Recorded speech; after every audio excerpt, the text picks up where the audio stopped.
Terima kasih kepada Bapak Terima kasih kepada Bapak Fikri Hakim MHUM yang telah memberikan sambutan semantik ini.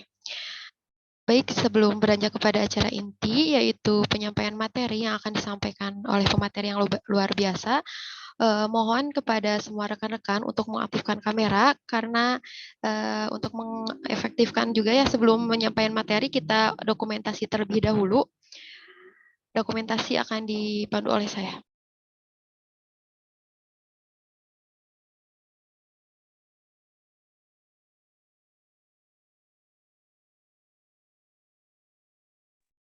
Siap, 1, 2, 3.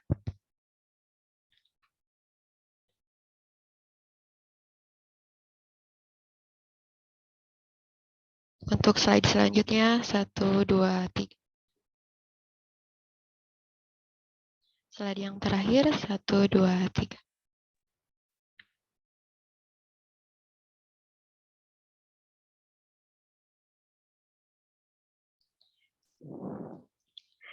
Baik, untuk memanfaatkan waktu, kita langsung saja menyimak materi yang akan disampaikan oleh pemateri yang luar biasa, yaitu Bapak Wido Hartanto Enhum, selaku dosen Sekolah Tinggi Keguruan dan Ilmu Pendidikan Al-Hikmah Surabaya, dan akan dimoderatori langsung oleh Syahrun Agung, selaku mahasiswa Pendidikan Bahasa Indonesia Angkatan 2020. Langsung saja kepada Syahrun Agung, kesempatan disilakan.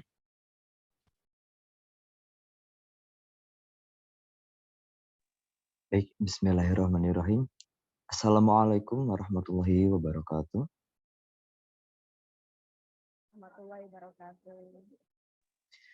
Puji dan syukur marilah kita panjatkan kehadirat Allah Subhanahu wa taala, karena atas rezeki yang Ia berikan kita semua dapat berkumpul dan juga mengikuti kuliah tamu semantik dengan tema semantik sebagai pisau bedah penelitian. Salawat dan salam semoga selalu tercurah limpahkan kepada junjungan kita Habibana wa Nabiyana Muhammad sallallahu alaihi wasallam.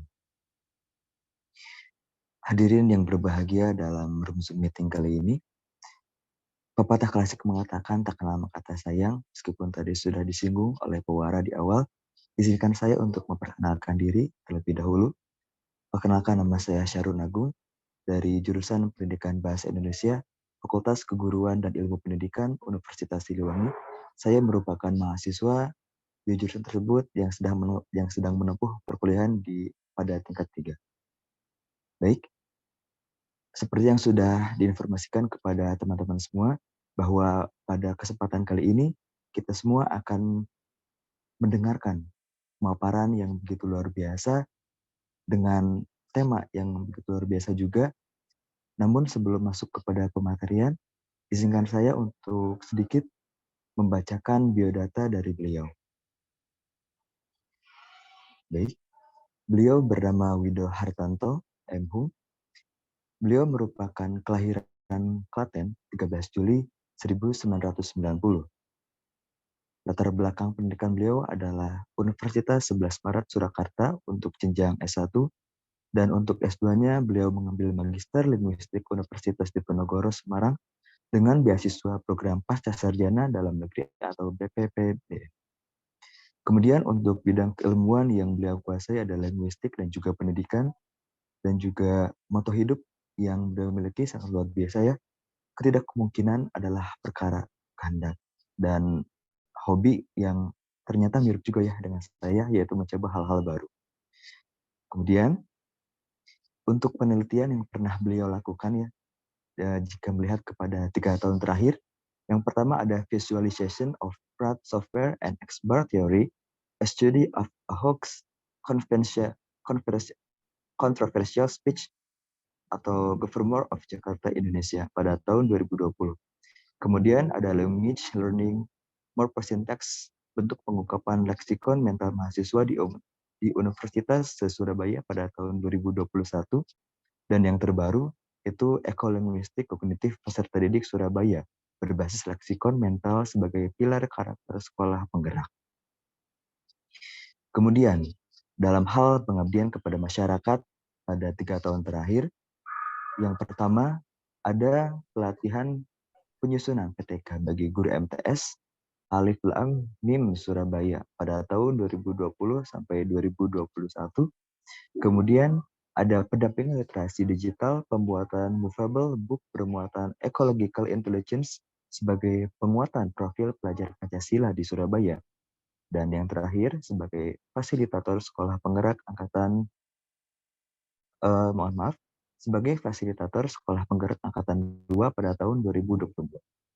Kemudian, pada hal program kreativitas mahasiswa, beliau juga sudah banyak sekali menuangkan ide-idenya pada bidang ini. Dan yang terbaru ya, ketika beliau berkuliah itu ada PKMP dengan mengambil judul Sosiolinguistic Border Analisis Percampuran Bahasa Mahasiswa Asing di Surakarta. Kemudian jika melihat pada sisi pembimbing, beliau pernah menjadi pembimbing di beberapa PKM. Dan yang terbaru pada PKM RSH, beliau menjadi pembimbing dengan judul Ekolinguistik dalam Literasi di Sekolah Surabaya pada tahun 2022. Baik, tanpa berlama-lama lagi, karena saya pun yakin ya, semua rekan-rekan yang ada pada room Zoom ini sudah sangat haus akan berbagai macam materi yang akan disampaikan oleh beliau. Baik, kepada Bapak Wido Hartanto, apakah dapat mendengar suara saya dengan baik? Alhamdulillah, sangat jelas Mas Syahrul. Ya, Pak Wido Hartanto, saya dapat memanggilnya apa Pak ini? Agar lebih enak seperti itu. Kalau saya biasa dipanggil Bu Feni itu Dol biasanya. Nggak tahu Dol itu inspirasinya dari mana, apakah Panadol atau apa, saya juga nggak tahu ini. Oh iya. Pak Wido saja nggak apa-apa Mas Syahrul. Baik, terima kasih Pak Wido ya. Pak Wido, kabarnya apa Pak sekarang Pak? Baik Pak? Alhamdulillah baik. Ya, ini sangat senang bertemu dengan siswa-siswi yang luar biasa hari ini ya. Alhamdulillah.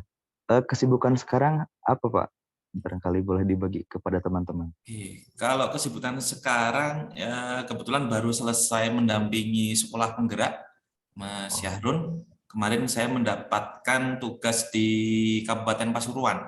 Nah ini, wah, teman-teman ini nanti penggantinya ya, calon-calon kepala sekolah penggerak ini ya. Amin Pak. Luar biasa sekali ya Pak, sangat menjadi motivasi bagi kita semua untuk terus bisa menimba ilmu untuk lebih giat lagi ya Pak. Ya, baik. Apakah Bapak sudah siap Pak untuk menyampaikan materi? Insya Allah sudah siap Mas Syahrul. Baik, untuk kesempatan saya berikan kepada Pak Wido. Silakan. Oke, baik. Suara saya terdengar ya Mas Syahrul ya? Ya, sangat jelas Pak. Baik, bismillahirrahmanirrahim. Assalamualaikum warahmatullahi wabarakatuh. Waalaikumsalam. Oke, bismillahirrahmanirrahim. La haula wala quwata illa billah. Yang saya hormati Pak Fikri, kemudian mohon maaf ini Bu Rahma atau Mbak Rahma ini Pak Fikri ini. Ini mahasiswa atau dosen ini Bu ini? Mahasiswa Pak. Mahasiswa ya? Oh iya, saya kira nanti dosen ini ya. Oke. Yang saya hormati Pak Fikri ya, kemudian Mbak Rahma, Mas Syahrul, kemudian saya kalau manggil Bu Feni ini agak aneh ya. Karena kebetulan beliau sahabat saya ini Pak Fikri. Sahabat saya ketika S2 di Semarang ya. Kami juga alhamdulillah sering bertukar informasi tentang ilmu kebahasaan. Dan kemarin saya ditodong ini, mau ngisi kuliah kamu enggak? Boleh gitu kan. Tapi syaratnya adalah kita santai saja, nggak usah formal-formal gitu kan ya. Kita santai saja, cari waktu yang luang, ayo kita bareng-bareng saling diskusi itu. Yang saya hormati Pak Fikri ya, mungkin ini awal nanti kerjasama kita ke depan ya. Mungkin kita juga bisa bekerja sama dalam kegiatan MPKM nanti, mungkin pertukaran pelajar ya, atau mungkin kegiatan penelitian ya. Di kegiatan setelah ini kan ada pembukaan lagi ya Pak Fikri ya kalau tidak salah ya, entah di PKPT atau apa yang mungkin nanti bisa melibatkan mahasiswa atau mungkin rekan-rekan dari Sivitas Akademik Universitas Siliwangi ya, program studi pendidikan bahasa Indonesia ketika di Surabaya, silahkan kontak, nanti kami ajak jalan-jalan, siapa tahu ada ingin mencicipi rawon setan, nah gitu ya. Nah, nanti saya tunjukkan ini juga ada sisi ini ya, maknanya ya dari segi semantik ya, kenapa dinamakan rawon setan gitu kan, apakah ketika makan kita jadi setan atau seperti apa gitu kan. Baik, rekan-rekan yang berbahagia, jadi hari ini insya Allah kita akan diskusi tentang semantik ya. Kemarin ketika ditanya oleh Bu Feni, saya bilang kita santai dan kita langsung best practice saja, gitu kan. Kita langsung ke aplikasi saja, gitu kan. Karena saya yakin pasti dengan teori yang luar biasa sudah disampaikan oleh Pak Fikri ya, dan Bu Feni juga. Nah, jadi ini tinggal saya melengkapi saja sebenarnya, seperti itu. Nah, nanti untuk kegiatan hari ini, rekan-rekan mahasiswa ya, jadi polanya atau sistemnya kita santai, tapi kita ada sesi diskusi.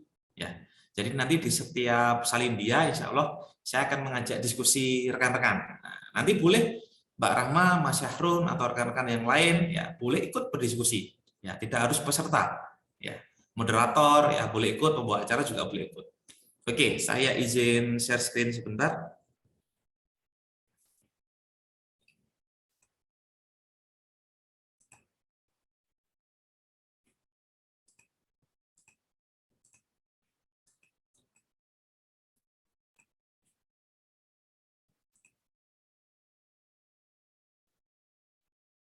Apakah sudah tampil? Ya, sudah Pak. Sudah ya? Sudah Pak. Oke. Baik, rekan-rekan. Jadi tema yang akan saya ambil ini adalah tentang kajian penelitian semantik kognitif dalam pengajian di Kota Surakarta. Ya, kebetulan ini salah satu bagian dari tesis saya ya. Dan kebetulan pembimbing saya ini memang ahlinya semantik, dan kebetulan beliau kalau tidak salah tahun kemarin beliau sudah berpulang ke rahmatullah. Jadi semoga nanti kita doakan ya, mungkin saya nitip doa ke teman-teman untuk pembimbing saya, Ibu Deli Nirmala ya. Semoga beliau diterima di sisi Tuhan, di sisi Allah Subhanahu wa taala, dan mendapatkan tempat yang terbaik.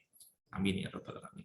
Oke, rekan-rekan, jadi kenapa saya mengambil topik ini ya tentang semantik kognitif gitu kan. Nah, kemarin sebenarnya kognitif ini saya ambil untuk mengganti ya, atau mengganti istilah konteks sebenarnya. Karena semantik kan ada yang bilang nanti semantik itu tidak boleh ya, mencantumkan konteks dan sebagainya. Nah, ini sedikit saya geser dengan pola kognitif. Nah, nanti apa? Oke, nanti apa? Atau kajiannya seperti apa sih? Nah, sebelum itu saya punya sedikit pertanyaan ini ya. Nanti ini boleh siapapun yang jawab ya, Mas Syahrun boleh atau rekan-rekan mahasiswa yang lain boleh. Nah, pertanyaannya apa? Seperti ini, teman-teman. Coba dilihat. Dikisahkan ya teman-teman ya. Ini kan ada sepasang muda-mudi ya, mohon maaf ya. Ini sedang berboncengan, nah, itu kan ada jaraknya ya. Nah, kemudian yang laki-laki ini bertanya, mau makan apa hari ini? Nah, kemudian perempuan menjawab terserah. Kemudian ditanya lagi oleh si laki-laki, jadi mau kemana? Dijawab lagi terserah. Nah, kemudian laki-laki ini tanya lagi, pulang saja ya, terserah. Oke, nah, saya ingin tanya ini, apa arti atau makna dari percakapan ini secara semantik? Silakan, perwakilan. Atau mungkin ada yang mengalami? Boleh siapapun. Ayo, siapa? Izin menjawab, Pak. Boleh, silakan. Mas Harun ya? Ya, Pak. Oke. Ya. Apa maknanya, Mas? Jika melihat dari visual ataupun gambarnya, kemudian dari teksnya, kata terserah di sini sebenarnya bisa berupa makna yang tersirat gitu Pak, dari pihak si perempuannya. Namun karena si laki-laki ini tidak bisa memahami lebih lanjut gitu apa kata dari terserah ini, jadi laki-laki ini terus bertanya, mau makan apa hari ini? Terserah. Ditanya lagi, jadi mau makan mana? Terserah. Ditanya lagi karena masih belum paham, pulang saja aja. Terserah. Jadi sebenarnya terserah ini bukan suatu kata yang sesungguhnya, namun makna yang tersirat dari seorang perempuan ke laki-laki. Oke. Ya, ini kan menunjukkan juga bahwa laki-laki selalu salah gitu ya, Mas Syahrun ya. Berat ya, Pak. Enggak, ini kita sekedar intermezzo aja ya teman-teman ya. Jadi ini kan kadang kita lihat ya di feed Instagram atau mungkin di Reels kan kadang kita lihat ya, misalkan terserah ya. Ternyata satu kata ini penuh makna ya. Nanti ditanyakan ke Bu Feni ya. Nah, Bu Feni artinya terserah itu apa gitu kan. Ini satu kata tapi sejuta makna ini ya. Ini belum tentu ahli-ahli linguistik bisa menerjemahkan ini gitu kan. Karena terserah ini luarannya banyak ya teman-teman ya. Seperti itu. Nah, kemudian saya punya ini. Oke, ada yang bisa mendefinisikan arti kata ini? atau makna kata ini?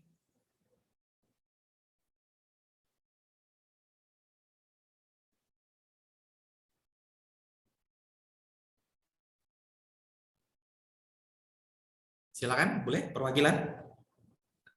Satu kata, aku. Nah, ini artinya apa? Tahu maknanya apa ini?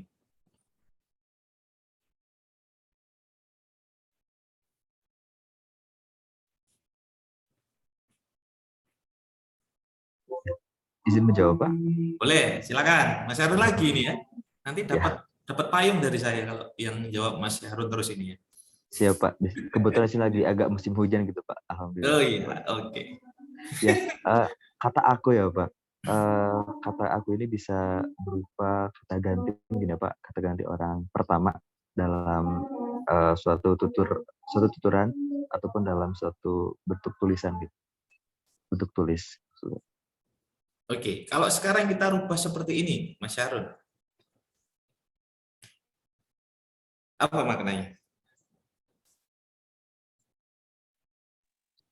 Baik, kalau kita ada perubahan, Pak, dari yang semula aku itu berbentuk tunggal, kalau kita berubah bentuknya menjadi jamak gitu, seperti itu. Oke, kalau mau kita turunkan ya, atau mungkin kita sedikit cantolkan dalam kehidupan kampus atau dalam kehidupan mahasiswa atau dalam ranah pendidikan, kedua makna itu kalau misalkan kita implementasikan, perbedaannya di mana? Perbedaannya dari dengan siapa lawan bicara kita, Pak. Kalau misalnya yang tadi aku, berarti hanya bisa saja itu kepada antar personal ataupun dengan beberapa orang ataupun kelompok gitu. Namun kalau misalnya kita itu sudah jelas lawan bicaranya itu merupakan suatu kelompok ataupun jamak.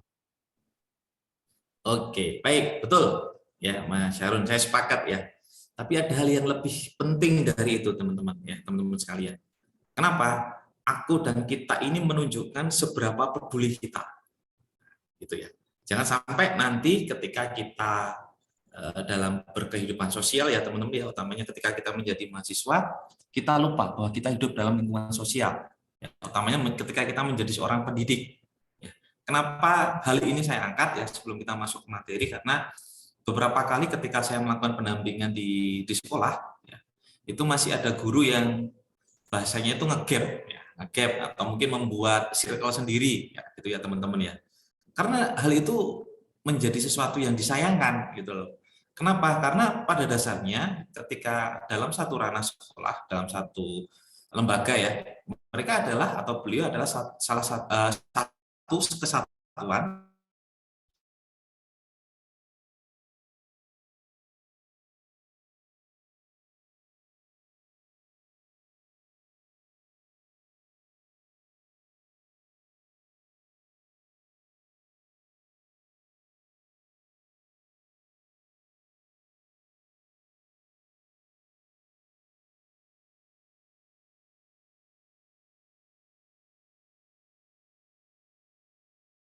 kemudian kita juga harus smart, ya, peduli dan tangguh juga seperti itu.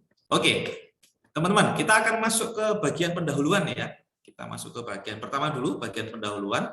Nah, sebelum itu ada pesan sponsor ini. Ya. Hal baik datang kepada orang-orang yang menunggunya, tetapi hal-hal yang lebih baik datang kepada mereka yang pergi keluar dan menjemputnya. Ya, jadi kalau jadi mahasiswa jangan jadi kupu-kupu. Nah, kalau saya bilang jangan berarti saya larang ya teman-teman ya. Kalau kupu-kupu kan kuliah ulang. Ya. Pola pikirnya sekarang dibalik ya teman-teman. Kalau kita kan dulu mungkin berpikir apa sih yang bisa kampus berikan untuk kita gitu kan. Sekarang pola pikirnya dibalik ya teman-teman ya. Apa sih yang bisa kita berikan untuk kampus? Nah, gitu. Jadi kalau kita rubah pola pikir kita seperti itu, kita akan memiliki kemauan untuk mencoba hal baru. Ya, seperti tadi hobinya Mas Syahrul juga ya, yang mirip dengan saya ya. Tapi sebenarnya saya juga hobinya iseng. Nah, ini kadang saya dulu ketika kuliah saya juga suka iseng ke Bu Feni ya.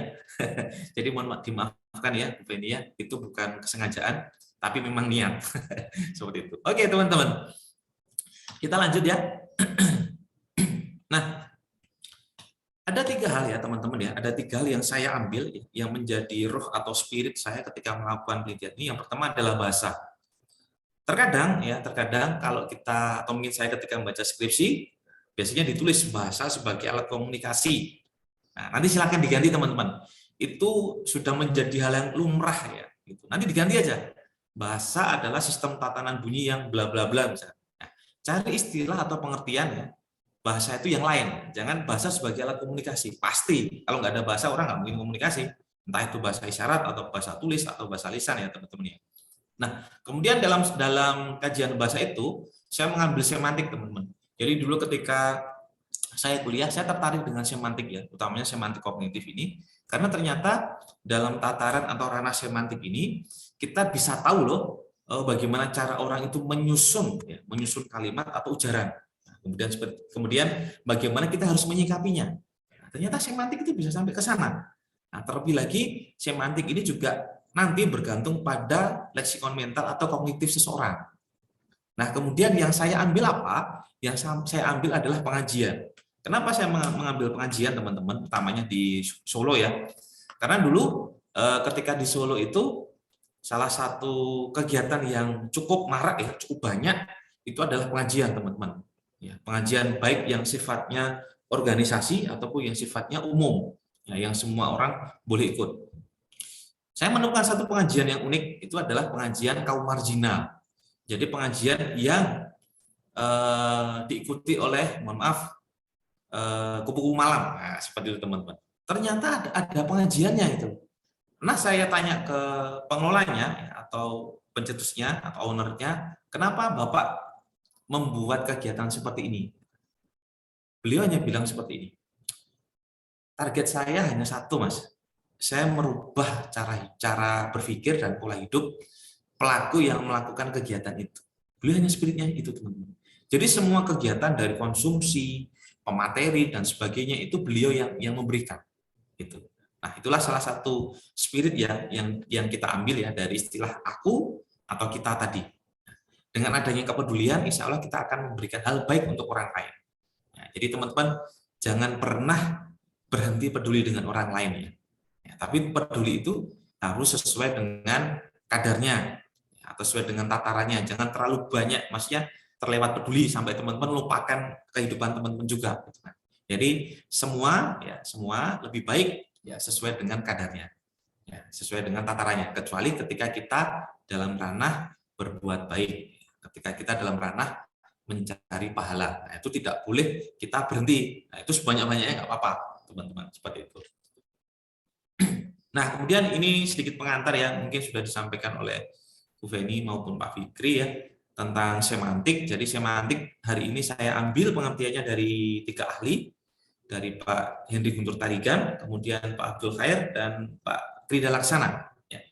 Jadi Pak Henry Guntur Tarigan ini mendefinisikan semantik sebagai telah makna yang menelaah lambang-lambang atau tanda-tanda yang menyatakan makna. Jadi kalau semantik ini kadang saya ingat dengan ilmu semiotik ya teman-teman ya. Ada lambang-lambang dan tanda juga. Kemudian dari Pak Abdul Khair, semantik adalah salah satu dari 3 tataran analisis bahasa. Ada fonologi, gramatikal, dan semantik yang fokus mempelajari makna atau arti dalam bahasa. Kemudian kalau dari Pak Krida Laksana, ini beliau menyampaikan bahwa semantik adalah bagian dari struktur bahasa yang membahas makna suatu ungkapan atau kata atau cabang ilmu yang mengkaji antara lambang dan referen. Di sini dapat kita ketahui ya bahwa ada kata-kata atau ada kata kunci lambang dan referen. Ya teman-teman ya, berarti ada sesuatu yang diacu, ada acuannya dan ada maknanya. Ya, kalau mungkin kita mungkin sudah dijelaskan oleh Pak Fikri juga tentang segitiga Richard Ogden ya teman-teman ya. Nah, di situ kita juga tahu bahwa ternyata tanda, penanda, kemudian makna itu kan saling berkaitan dan sebagainya. Nah, kemudian di semantik ini teman-teman saya menggunakan metafora ya. Jadi tataran kognitif yang saya ambil, tataran kognitif yang saya ambil dengan sudut pandang metafora. Ya. Karena menurut saya metafora ini unik teman-teman. Ya, apalagi kalau levelnya ke pengajian. Pasti bentuk metaforis, ya ungkapan metaforis yang diambil itu pasti punya penjiri. Nah, itulah kenapa juga salah satu alasan kenapa saya memilih pengajian. Karena saya ingin tahu bagaimana sih seorang pendakwah, dai, ustadz, kiai ya, ketika beliau menyampaikan khutbahnya, dakwahnya dalam ranah bermacam-macam peserta ya, teman-teman ya. Nah, metafora di sini ya saya mengambil beberapa pengertian. Yang pertama ini dari Subroto ya tahun 2016, bahwa metafora muncul berdasarkan keserupaan atau kemiripan antara dua entitas atau dua term ya. Jadi antara dua entitas ya. Biasanya kan kita mengibaratkan itu ya, mengibaratkan atau mungkin kita mungkin apa ya, menganalogikan juga ya. Nah, itu bisa menjadi dua entitas yang menjadi syarat munculnya metafora. Nah, kemudian saya juga mengambil Lakoff dan Johnson ya, inilah yang akhirnya menjadi pisau analisis saya, menjadi teori saya, bahwa metafora merupakan jembatan penghubung antara ranah konseptual ya, yang berupa ranah sumber atau source domain dan ranah target gitu teman-teman. Nah, inilah yang saya maksud tadi kenapa kok saya mengambil ranah kognitif. Karena ternyata ya Lakoff dan Johnson itu menjelaskan bahwa metafora itu terpecah atau terbagi menjadi dua ranah sumber dan ranah target. Artinya apa? Ketika seseorang itu membentuk metafora ya, atau membentuk ungkapan metaforis, biasanya dia akan bergantung dengan kondisi lingkungan yang ada di sekitarnya, atau dia dalam konteks seperti apa. Itu teman-teman. Makanya setelah saya melakukan kajian ini, saya juga berpikir, apakah benar ketika semantik itu benar-benar tidak membutuhkan konteks? Gitu.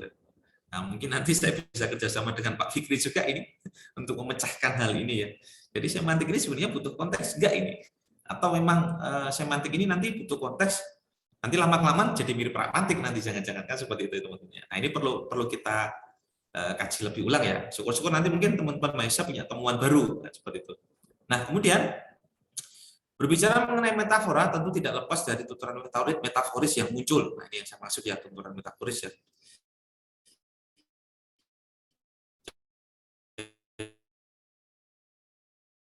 Jadi menurut Lakoff dan Johnson, tuturan metaforis, teman-teman. Ya, jadi mengandung muatan metaforis. Tuturan metaforis memiliki tingkatan yang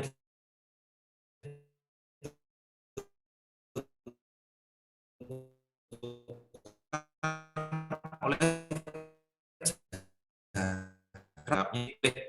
ke Bu Feni ya. Seperti itu.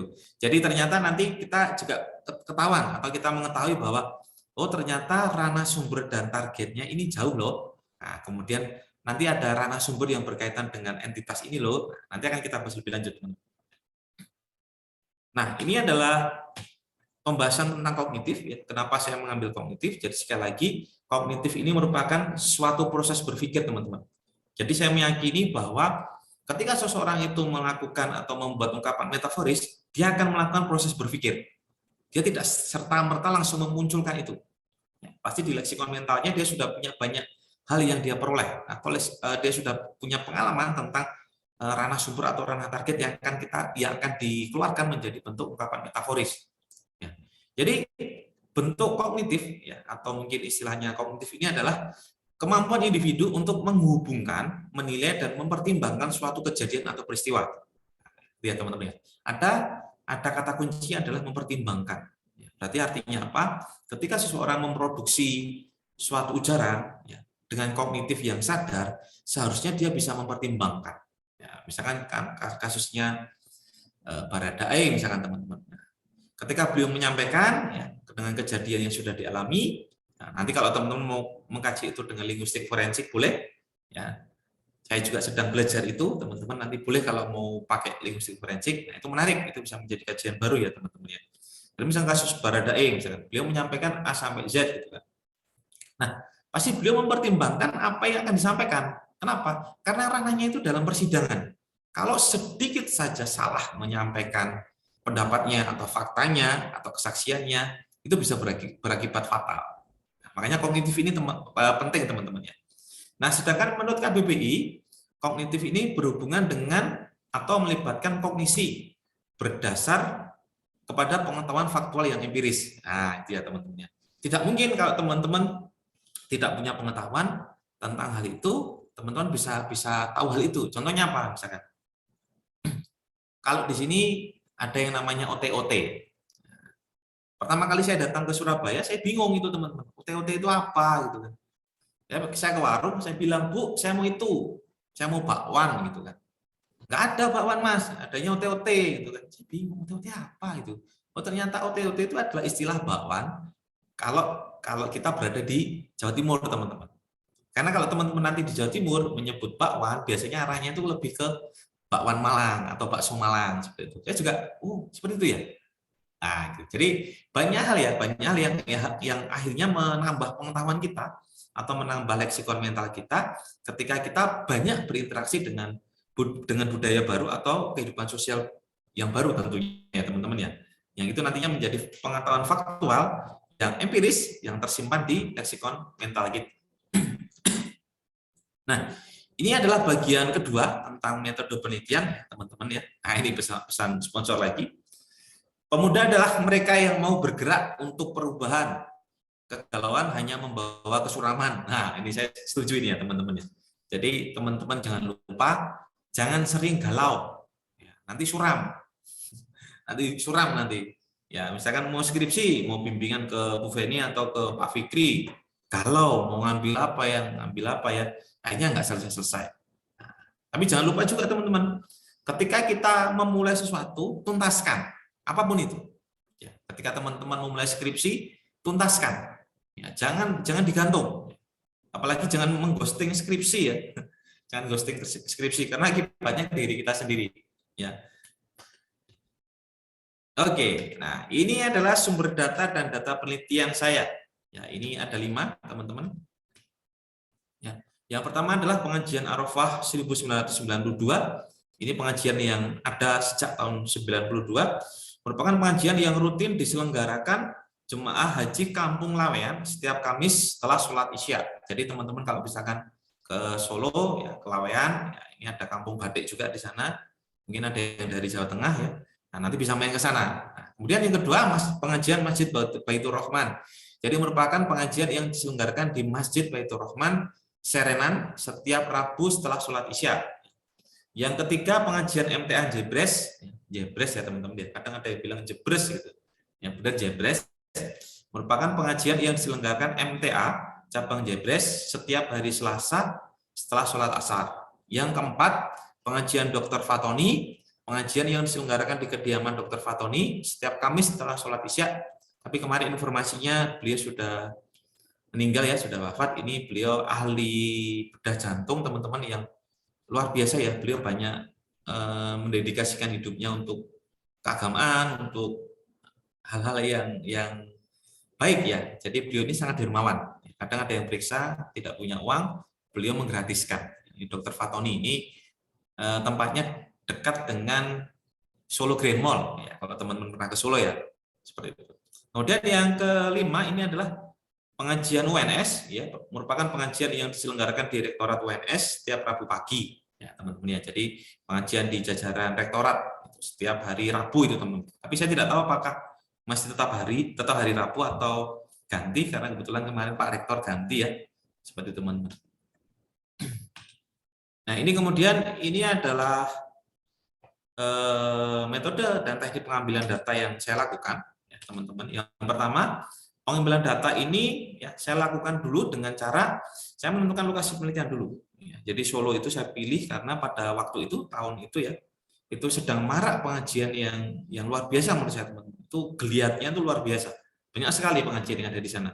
Nah selain itu juga salah satu yang menjadi pertimbangan kenapa saya mengambil di sana adalah tidak hanya pengajian umum ya teman-teman ya, banyak pengajian yang berbasis organisasi, mulai dari MTA, Muhammadiyah, kemudian LDI dan sebagainya gitu kan.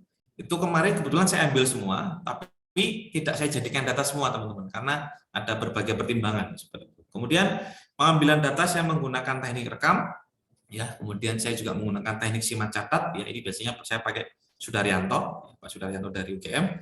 Kemudian analisis data awal ini saya melakukan transkripsi atau transkrip ortografis dan tabulasi data. Ya, jadi nanti kalau ada transkrip ada 2 jenis ya teman-teman ya, biasanya dalam tataran bahasa ada transkrip ortografis dan ada transkrip fonetis. Ya. Kemudian saya lakukan tabulasi data, setelah itu Saya melakukan analisis data akhir ya, berupa metafora kognitif. Jadi saya mencari ungkapan metaforis ya, yang mewakili bentuk metafora kognitif. Nah, ini kita akan masuk ke bagian ketiga ya teman-teman ya, bagian 3 tentang analisis penelitian. Ini ada besar sponsor lagi nih. Pelajaran terbaik adalah pelajaran yang kita ajarkan pada diri sendiri. Wah, ini dalam sekali ya teman-teman ya. Pelajaran terbaik adalah pelajaran yang kita ajarkan pada diri sendiri. Karena kadang kita susah mengenali diri sendiri ya teman-teman ya. Kita lebih mudah menilai orang lain, tapi kadang kita susah menilai diri sendiri. Maunya kita benar terus, gitu kan. Padahal kebenaran yang mutlak itu hanya milik Allah, gitu kan. Ada yang dia suka mengkritik tapi tidak mau dikritik, gitu. Jadi kita belajar untuk terbuka. Karena insya Allah bentuk kritikan, bentuk saran itu akan mendewasakan kita ya, membuat kita lebih baik. Jadi teman-teman jangan takut dikritik. Ya. Kemudian belajar memang melelahkan, tapi lebih melelahkan jika tidak belajar. Ya, jadi semoga Allah merahmati teman-teman ya yang sedang kuliah, ya, sedang menyelesaikan tugasnya, sedang menempuh pendidikan di Prodi Pendidikan Bahasa Indonesia Universitas Siliwangi ya. Jadi yang sudah teman-teman lakukan ini sudah tepat ya, karena dengan belajar ya. Karena biasanya kalau saya guyon sama teman, sekalinya santri kita tetap santri. Artinya apa? Sekalinya kita belajar ya kita harus tetap belajar. Gitu teman-teman. Jadi jangan berhenti ya, misalnya lulus nanti Pak Fikri, Bu Feni, saya setelah lulus saya mau menikah saja, atau misal setelah lulus saya mau jadi guru, jadi kepala sekolah, terus kemudian berhenti. Jangan teman-teman, harus tetap belajar. Misalnya sekolah lagi tidak masalah, karena sekarang beasiswa banyak ya. Teman-teman bisa ambil jalur baik dari LPDP ya, maupun dari BPDN, banyak sekarang. Tinggal teman-teman mau pilih yang mana. Seperti itu. Nah, ini adalah contoh analisis metafora kognitif ya, mohon maaf. Pengajian Arafah 1992. Nah, ini adalah contohnya teman-teman. Ini saya ambilkan di data 1.1 ya, tentang entitas rasa dan perasaan. Contohnya adalah saya iringkan untuk memanjatkan rasa syukur kita kehadirat Allah Subhanahu wa taala. Entitas rasa dan perasaan, jadi jenis metafora ini saya bagi ya teman-teman ya, saya bagi berdasarkan acuan yang ada di Lakoff and Johnson atau di bukunya Stephen Ullman. Nanti teman-teman bisa cek ya. Ada alam semesta, agama, bagian tubuh, kemudian benda dan bangunan, kemudian rasa dan perasaan. Nah, jadi entitas rasa dan perasaan ini berkaitan dengan domain segala entitas yang menjadi bagian rasa dan perasaan. Pada data 1.1 ya harusnya, bukan 1.11 ya teman-teman. 1.1 ranah sumber, nah ini teman-teman ya. Ranah sumber rasa syukur. Ya. Jadi kan bentuk ungkapan metaforisnya adalah memanjatkan rasa syukur. Ya, jadi ranah sumbernya itu bukan memanjatkan, tapi ranah sumbernya adalah rasa syukur. Ranah sumber rasa syukur merupakan sesuatu yang berkaitan dengan rasa terima kasih kepada Allah Subhanahu wa taala atas segala nikmat dan berkah yang diberikan.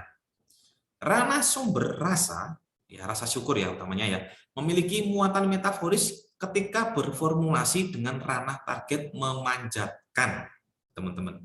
Ya, memanjatkan. Nah, misalnya begini, Pak, bagaimana menunjukkan kalau ranah sumber dan ranah target itu bukan menjadi bentuk metaforis? Gampang, teman-teman, mudah caranya. Nah, teman-teman bisa mensejajarkan itu dengan kehidupan yang nyata. Contohnya apa? Rasa syukur itu kan bukan entitas yang hidup ya, bukan makhluk hidup yang bisa kita lihat gitu kan. Ya, rasa syukur itu kan ucapan, bentuk ucapan kita terima kasih kepada Allah Subhanahu wa taala ya, teman-teman ya. Nah, sekarang teman-teman bisa bayangkan. Rasa syukur itu bisa memanjat. Berarti kan mirip dengan sesuatu yang bisa hidup ya. Nah, ada yang bertanya juga, Pak, ini tidak mirip dengan personifikasi ya? Beda. Ya. Karena sekali lagi yang kita lihat adalah ranah sumber dan ranah targetnya. Nah, misalkan gini, kita rubah. Saya ingin memanjatkan pohon kelapa untuk Pak Fikri misalkan. Nah, ini sudah tidak menjadi ungkapan metaforis lagi. Kenapa? Karena buah kelapa ini ya ada, teman-teman. Teman-teman bisa lihat buah kelapa, teman-teman bisa megang buah kelapa. Nah, ini entitasnya sudah bukan lagi menjadi ungkapan metaforis, ya karena teman bisa melihat itu. Gitu. Atau biasanya kalau simpelnya ya, ranah sumber ya, biasanya ranah sumber dan ranah target ini ketika menjadi ungkapan metaforis itu menjadi sesuatu yang benar-benar tidak bisa kita pegang, tidak bisa kita lihat, teman-teman. Gitu. Tidak bisa kita lihat. Gitu. Biasanya hanya bisa apa? Hanya bisa kita rasakan. Nah, gitu. Makanya muncullah metafora kognitif, gitu kan. Nah, ketika muncul, kenapa kok tidak bisa gini? Saya iringkan rasa syukur atas kehadirat Allah Subhanahu wa taala. Itu boleh. Nah, tapi yang unik, kenapa kok si pendakwah ini memunculkan kata memanjatkan gitu loh. Memunculkan kata memanjatkan. Berarti apa? Ada upaya di sana yang dilakukan oleh si dai, ya, mohon maaf ya, dai atau mungkin kiai atau ustadz yang sedang berkhotbah itu ingin membuat sesuatu yang mengena atau sesuatu yang lembut. Gitu. Karena ungkapan metaforis itu biasanya melembutkan ya teman-teman ya. Kalau saya biasanya sama teman-teman satu prodi, kami selalu bilang bahwa bahasa Indonesia itu adalah penggela ilmu pengetahuan, teman-teman. Ya, melembutkan ilmu pengetahuan. Karena dengan bahasa itu sesuatu yang sifatnya rumit ya bisa kita buat mudah, sesuatu yang mungkin sedang panas ya bisa kita dinginkan. Nah, gitu ya teman-teman. Nah, kemudian contoh selanjutnya ini adalah analisis metafora kognitif pada pengajian Baitur Rahman ya teman-teman ya. Contohnya seperti ini. Zikir abot neng nek rasani enteng, nek zikir ilate pahit. Nah, ini artinya apa? Saya terjemahkan ya teman-teman ya. Zikirnya berat. Zikirnya abot itu zikirnya berat. Neng nek rasani enteng, tapi jika gibah, jika membicarakan orang ringan atau mudah. Tapi zikir ya tapi ketika zikir lidahnya pahit ya, atau ilate pahit teman-teman. Ya. Jadi entitas agama ini kan masuk ke bagian entitas agama ya teman-teman ya. Entitas agama berkaitan dengan domain segala entitas yang menjadi bagian dari agama Islam. Karena ranahnya atau konteksnya di sini adalah pengajian teman-teman seperti itu. Ranah sumber zikir, kalau tadi kan ranah sumbernya di belakang tuh memanjatkan rasa syukur. Nah ini ranah sumbernya di depan. Artinya apa? Ranah sumber itu belum tentu posisinya di belakang, teman-teman, atau di depan. Tidak. Jadi ranah sumber itu biasanya menjadi bagian inti atau bagian dasar dari bentuk kalimat itu atau ungkapan itu. Gitu kan. Kalau tadi memanjatkan rasa syukur, ya ranah sumbernya adalah rasa syukur itu, karena itu bentuk dasarnya. Tapi dia kalimat itu atau kata itu bisa menjadi ungkapan metaforis ketika disandingkan dengan memanjatkan. Nah, kalau ini contohnya di pengajian Baitur Rahman, ranah sumber zikir pada 2.10 menjadi metaforis ketika bersanding dengan ranah target ilate atau lidahnya. Zikir ilate pahit atau zikir lidahnya pahit memiliki makna bahwa secara entitas dapat menimbulkan rasa pahit pada lidah sehingga membuat seseorang enggan mencicipi atau melakukan. Jadi zikir ilate pahit ketika zikir lidahnya pahit. Bayangkan teman, ketika zikir lidahnya pahit. Berarti kan zikir ini menjadi sesuatu yang ada rasanya gitu kan. Ada bentuknya gitu kan. Ada pengecap yang bisa kita terima gitu kan. Berarti nanti zikir ada yang manis, ada yang pahit, ada yang asam gitu kan ya. Nah, sementara ketika saya melakukan analisis metafora pengajian Baitur Rahman, ternyata bentuk yang paling banyak itu adalah bagian tubuh dan kegiatan manusia, teman-teman. Jadi jenis metafora yang paling banyak. Ya. Kenapa? Ternyata salah satu alasan yang ketika saya urai, saya kupas satu persatu, peserta di pengajian Baitur Rahman ini rata-rata usianya sudah sepuh, sudah tua. Tapi campur ya, ada yang masih muda juga. Nah, akhirnya apa? Ketika saya diskusi dengan pendainya ya, atau penceramahnya ya, atau preachers-nya, saya tanya, Ustadz, kenapa Ustadz memilih ini? Jadi saya validasi teman-teman. Benar saya tanya kan, ketika penelitian ini sudah jadi, saya penasaran kan, saya tanyakan dengan Ustadznya. Dia menjawab bahwa kalau orang yang sudah tua, kalau kita mau mengibaratkan atau kita memberikan contoh yang di luar atau jauh dari beliau-beliau itu susah.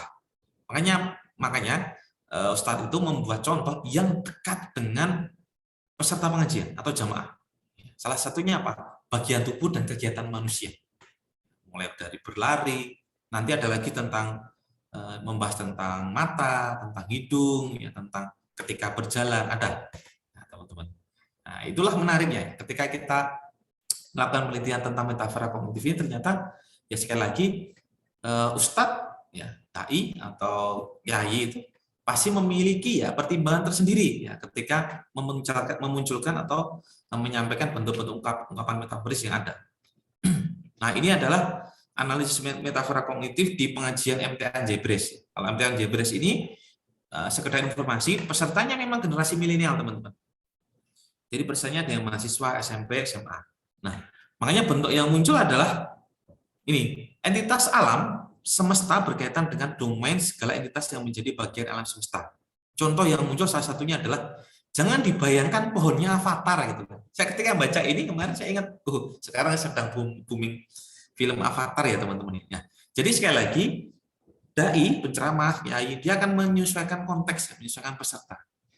Makanya dari itu saya berpikir, ya berarti ini semantik membutuhkan konteks ya, gitu kan? Atau semantik ini sebenarnya ilmunya sekarang seperti apa perkembangannya, kan seperti ya teman-teman ya. Nah ini kan bisa kita kaji bareng-bareng nanti.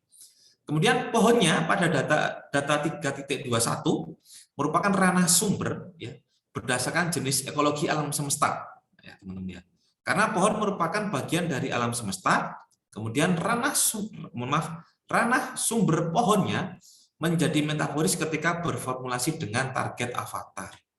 Teman-teman pernah megang pohonnya avatar belum? Kan belum ya. Meskipun konon inspirasinya dari suku Bugis ya, dari suku Bugis, tapi kita juga nggak tahu ya, kita nggak tahu sebenarnya filmnya ini rujukannya kemana nanti, atau arahnya mau seperti apa? Apakah benar murni nanti mewakili setiap budaya, atau nanti ada pesan lain? Ya. Seperti misalkan teman-teman pernah lihat How to Train Your Dragon ya, nah, itu kan ternyata di sana ada, mohon maaf, ada unsur LGBT-nya di sana. Nah, ternyata ketika dilakukan wawancara, mohon maaf, sutradaranya memang ingin mengirimkan pesan itu tentang apa ya? Tentang proses untuk dia mendukung proses LGBT ternyata. Nah, itu juga menjadi hal yang perlu kita cermati, teman-teman. Nah, inilah pentingnya ketika kita mempelajari ilmu bahasa ya, teman-teman. Utamanya ketika teman-teman menjadi pendidik, lagi pendidikan bahasa Indonesia. Selain kita mempelajari bahasa, kita juga mendidik ya, seperti itu. Oke, kemudian ini pengajian dari Dr. Fatoni, teman-teman. Ini yang paling banyak adalah entitas agama, karena pesertanya memang banyak yang sepuh, teman-teman. Bedanya dengan Baitur Rahman tadi, pengajiannya itu diarahkan ke hal-hal yang berkaitan dengan entitas tubuh ya, atau aktivitas manusia. Tapi kalau di pengajian Dr. Fatoni ini lebih dikaitkan dengan agama. Karena konon di pengajian Dr. Fatoni ini yang ikut ini banyak kaum akademiknya, teman-teman. Makanya yang disentuh oleh Ustadz yang menyampaikan materi yang pada pengajian tersebut ke ranah agama. Contohnya adalah pondasi lahir batin kudu kuat lubu, atau bahasa Indonesia pondasi lahir batin harus kuat lubu, atau harus kuat ya bu, gitu kan. Nah kemudian ranah sumber lahir batin menjadi metaforis ketika bersanding dengan ranah target lahir pondasi, ya, teman-teman ya. Oh sorry, mohon maaf, dengan target lahir batin ya harusnya ya. Mohon maaf, pondasi harusnya ya, teman-teman. Pondasi. Harusnya pondasi itu, teman-teman. Nah, artinya apa? Bahwa ranah sumber lahir ya, lahir batin ini kan entitas utamanya ya, teman-teman ya. Atau yang mau kita bicarakan kan tentang lahir batin. Sekarang teman-teman tahu tuh bentuk pondasi lahir batin. Kan nggak ada kan ya? Kalau pondasi rumah kan kita bisa lihat tuh. Oh, ada pondasi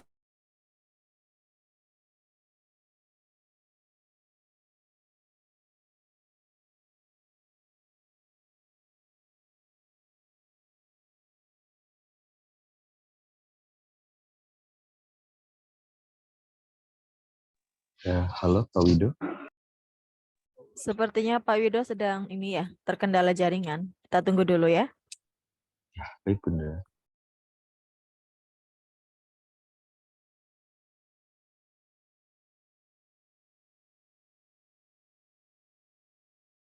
rumahnya kelihatan. Tapi kalau pondasi lahir, kemudian selanjutnya tentang pengajian UNS ya teman-teman. Sebentar.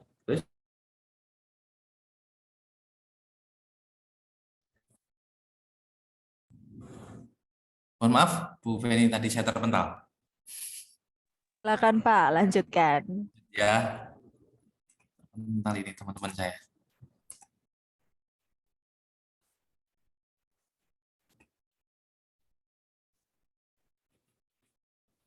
Oke, saya lanjutkan dulu sebentar.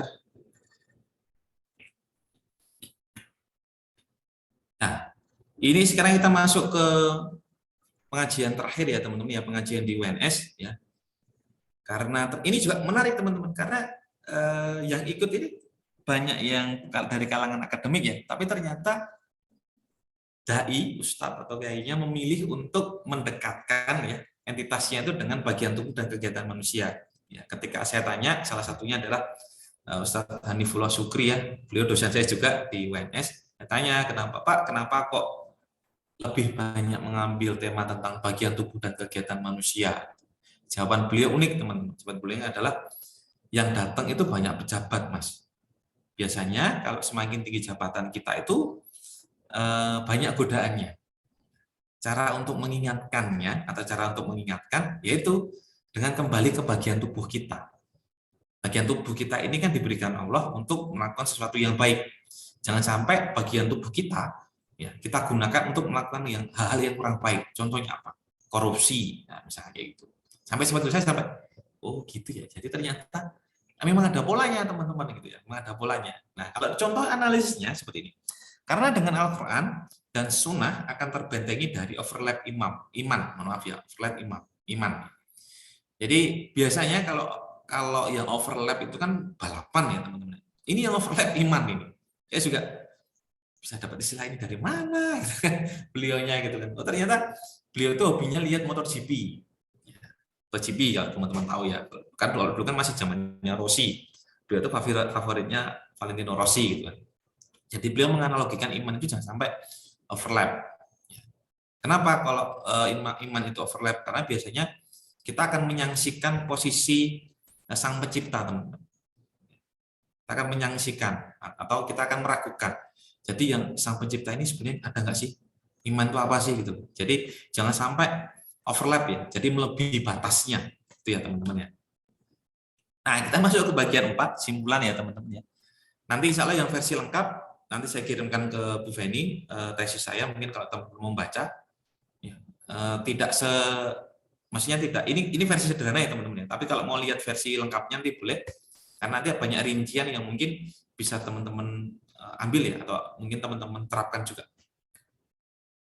Nah ini simpulannya adalah berdasarkan analisis metafora kognitif berceramah pada 5 lokasi pengajian di wilayah Surakarta, meliputi pengajian Arafah sampai pengajian Dr. Fatoni, dan di pengajian UNS juga utamanya, diketahui bahwa penceramah cenderung menggunakan jenis metafora agama. Hal ini sesuai dengan tema dan lingkungan pengajian yang identik dengan nuansa keagamaan. Tadi benar ya teman-teman ya. Ya tetap ada nuansa keagamaannya, nggak mungkin enggak, karena memang temanya pengajian.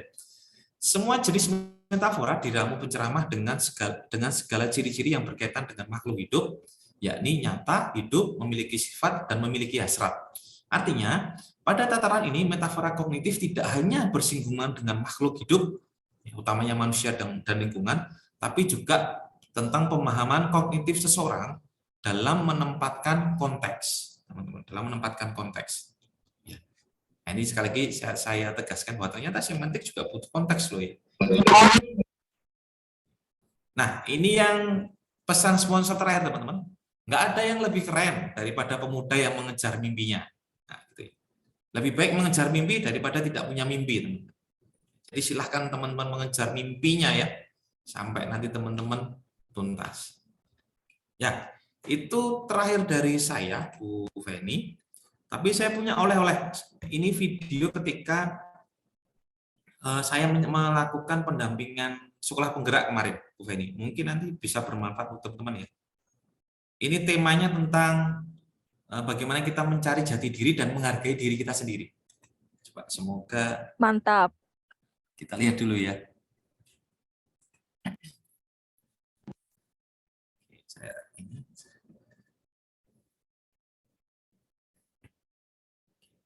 Mulai dulu.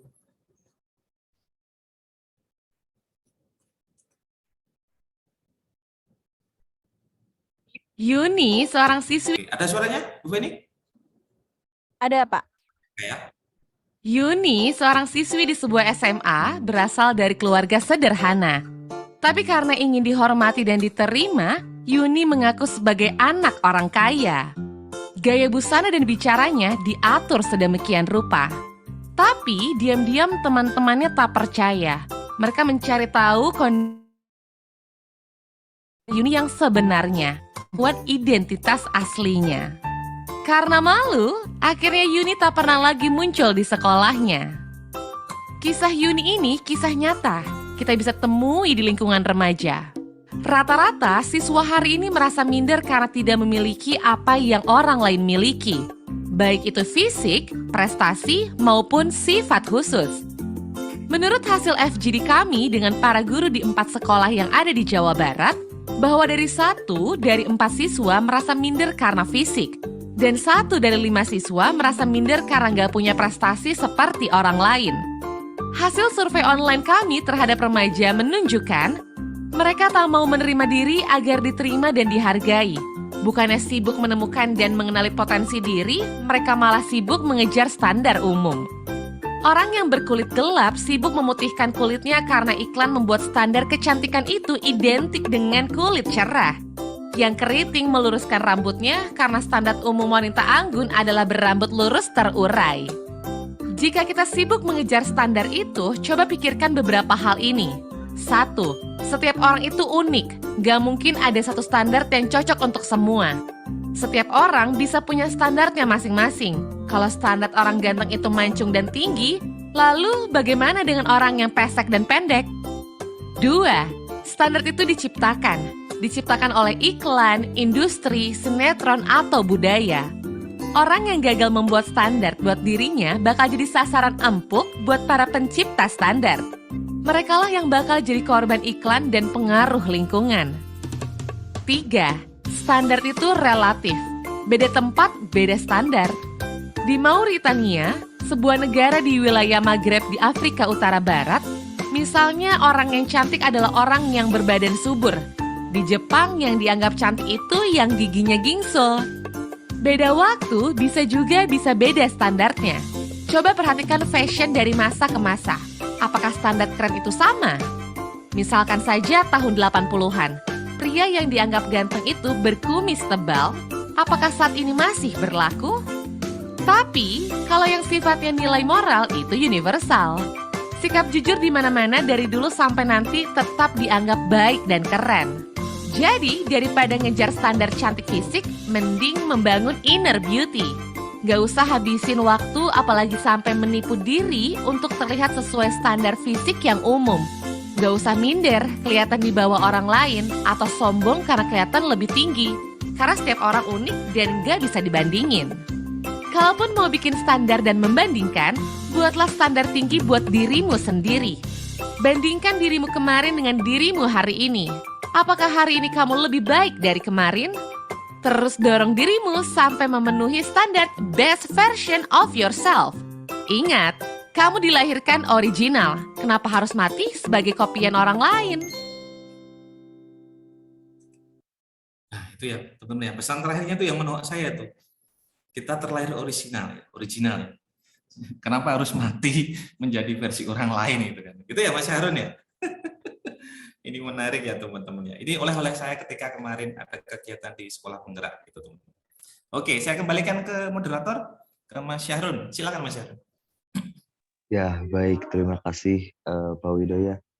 Sangat-sangat menginspirasi sekali ya tadi apa yang disampaikan dan juga tadi oleh-oleh yang diberikan ada sisi hiburannya. Jadi kita yang tadi mendengarkan mungkin ada yang sedikit mengantuk, jadi sedikit kembali naik lagi ya intensnya ataupun perhatiannya gitu ya. Oke, barangkali dari teman-teman audiens yang bergabung ada yang ingin bertanya, bisa menuliskan terlebih dahulu pertanyaannya di kolom komentar atau di kolom obrolan ya. Silakan. Atau kalau misalnya mau ada yang langsung berbicara, silakan saja, nggak apa-apa, Syahrun. Ya, boleh sekali Bunda. Barangkali ada yang ingin langsung bertanya gitu ya, bisa langsung aktifkan pelan suaranya.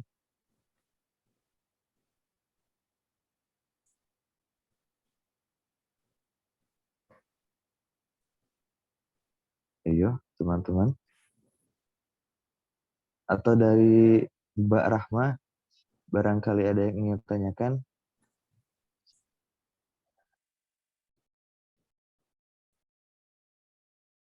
Ya, izin bertanya mungkin moderator. Ya, silakan. Ya baik, terima kasih kesempatannya. Izin bertanya Bapak Wido Hartanto. Tadi Bapak menjelaskan mengenai bedah penelitian semantik yang dilihat dari analisis metafora kognitif ya. Nah, menurut Bapak sendiri gitu, kelebihan dari analisis metafora kognitif itu seperti apa? Mungkin nanti di semester berikutnya kan saya akan membuat mungkin sebuah penelitian. Nah, itu mungkin akan jadi pertimbangan saya untuk memilih jenis penelitian ini mungkin gitu, Pak. Dan kenapa Bapak memilih penelitiannya itu di pengajian-pengajian seperti itu, Pak? Mungkin itu dari saya. Terima kasih. Oke, baik. Terima kasih Mbak Rama. Ini pertanyaan yang menarik ya. Oke, yang pertama, kenapa saya memilih semantik kognitif, teman-teman? Yang pertama adalah saya biasanya kalau melakukan sesuatu itu punya keinginan untuk beda, gitu ya, beda. Makanya ketika saya skripsi pun saya mengambil dialektologi, gitu Mbak Rahma. Kalau dialektologi itu kan butuh waktu lama ya. Gitu kan. Jadi dialektologi itu dulu ceritanya hasil dari saya ikut PKM. Jadi PKM saya itu jadi skripsi. Jadi kalau teman-teman ikut PKM, jadikan skripsi aja, enak gitu kan. Jadi teman-teman nggak ribet nanti kan gitu ya. Nah, semantik kognitif ini saya pilih kenapa? Karena yang pertama, ketika saya melihat kajian-kajian tentang semantik, ya cenderung berhenti pada tataran semantik, gitu Mbak Rahma. Tapi ketika saya membaca literaturnya dari Lakoff and Jensen, ternyata kognitif ini berkaitan dengan sebenarnya seberapa mampu sih seseorang itu membuat ungkapan dengan peserta yang beragam, gitu. Jadi contohnya misalkan seperti ini, kan tidak mungkin dalam kegiatan seperti ini Mbak Rahma ngobrol ke Bu Afeni ya, ke Bunda Afeni atau ke Pak Fikri ya, dengan sama seperti ketika Mbak Rahma berada di kos atau berada di rumah.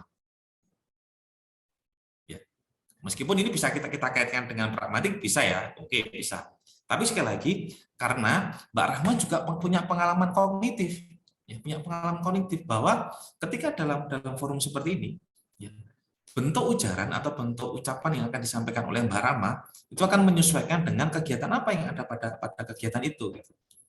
Nah, selain itu, saya ingin membuktikan bahwa semantik ini butuh konteks kok, gitu. Kan kadang ada yang menyampaikan bahwa mungkin ya, mohon maaf ya, mungkin ada yang menyampaikan semantik itu tidak butuh konteks gitu kan.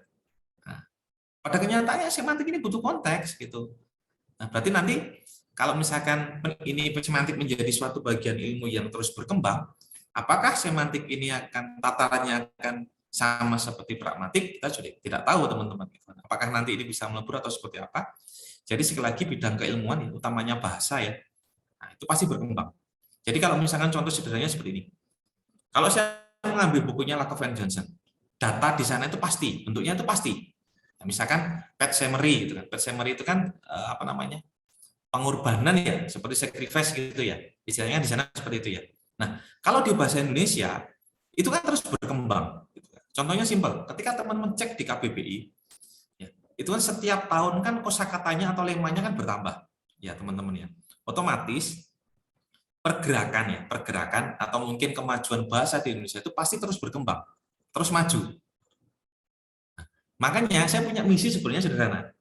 Saya ingin membuktikan bahwa teori-teori dari Barat ketika kita terapkan di Indonesia ini bisa berubah kok, bisa berkembang kok, gitu loh. Kalau di sana mengatakan bahwa ranah source domain-nya seperti ini, source targetnya seperti ini, sakleknya gitu, oke, gitu kan, oke, gitu kan. Tapi kalau di Indonesia ini bisa bergerak loh, ini bisa berubah.